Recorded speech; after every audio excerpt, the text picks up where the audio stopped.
इराणकडून तेल विकत घेण्याचं बंद केलं नसतं तर आज पेट्रोल आणि डिझेलचे रेट वाढले नसते. खरीपाचं सीझन आणि त्याचा खत वापरू नका. आज खताचे रेट किती वाढले? हे संकटात शेतकऱ्यांना कोणी टाकलं, या देशाला कोणी टाकलं? तर या देशाच्या पंतप्रधानांनी या देशाला संकटात टाकलं. ती रस्त्यावरची लढाई आहे.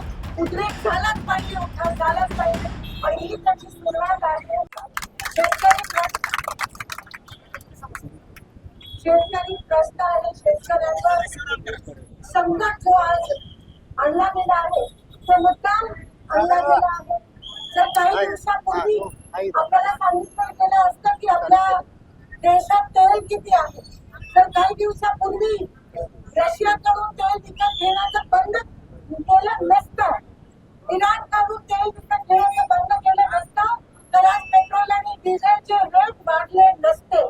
काही दिवसापूर्वी पंतप्रधान आपल्याला सांगतात की खतं वापरू नका. शेतकऱ्यांना खरीपाचं सीझन आणि त्याचा खत वापरू नका. आज खताचे रेट किती वाढले? हे संकटात शेतकऱ्यांना कोणी टाकलं, या देशाला कोणी टाकलं? तर या देशाच्या पंतप्रधानांनी या देशाला संकटात टाकलं. वेळ होती. युद्ध आपल्या देशात नाहीये, लक्षात घ्या. युद्ध आपल्या देशात नाहीये, युद्ध दूर देशात आहे.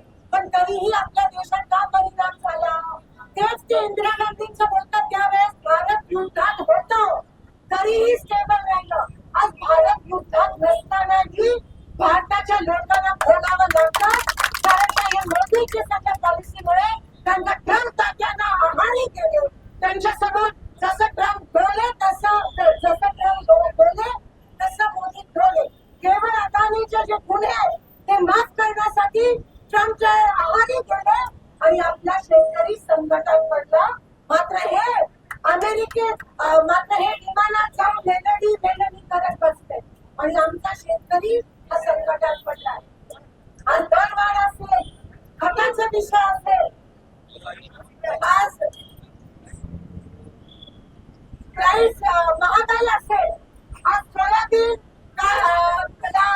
पीक विमा मिळत नाहीये, तुरीला पीक विमा मिळत नाहीये. शेतकऱ्याचे खूप मोठे हाल झाले.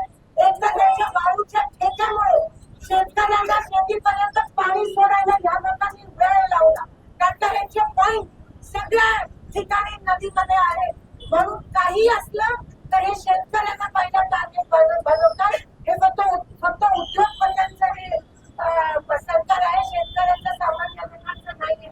सामान्य लोकांना शेतकऱ्यांना छळ करतोय. मी तुम्हाला सांगू इच्छिते की आम्ही तुमच्या सोबत आहोत. तर सरकारने तुमच्याकडे पाठ वळवल्या, पण आम्ही आहोत.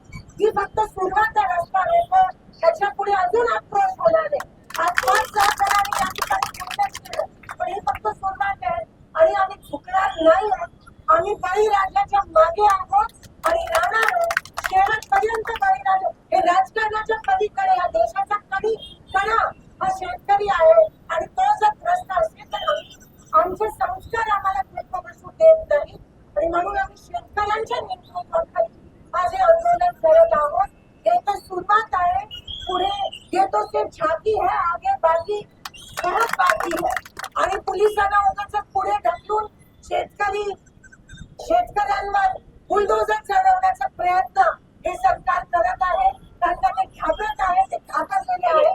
त्यांना हिंमत नाहीये लोकांसमोर यायला आणि शेतकऱ्यांचे प्रश्न जे आहेत ते सोडवण्याची हिंमत नाहीये.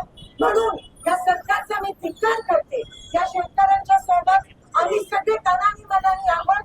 मी शेतकऱ्यांना अस्वस्थ करते आणि आपण इथे खरोखर आम्ही सहभागी झालो, पण आम्ही तुमच्या सोबत आहोत. ही रस्त्यावरची लढाई आहे. उद्रेक झालाच पाहिजे, उठाव झालाच पाहिजे आणि ही त्याची सुरुवात आहे. मी आपल्या सगळ्यांचे आभार मानते. प्रेसचे बंधू पण सकाळपासून इथे आले, त्यांचे पण खरं तर तुम्ही बघू नका, तुमच्या हिश्श्याची लढाई आम्ही लढत आहोत. हे तुम्हाला कळायला पाहिजे. मी सांगून थकली आहे. कृपया मोदी मीडियाच्या बळी पडू नका. तुम्हाला पण मी विनंती करते आणि इथेच थांबते. धन्यवाद.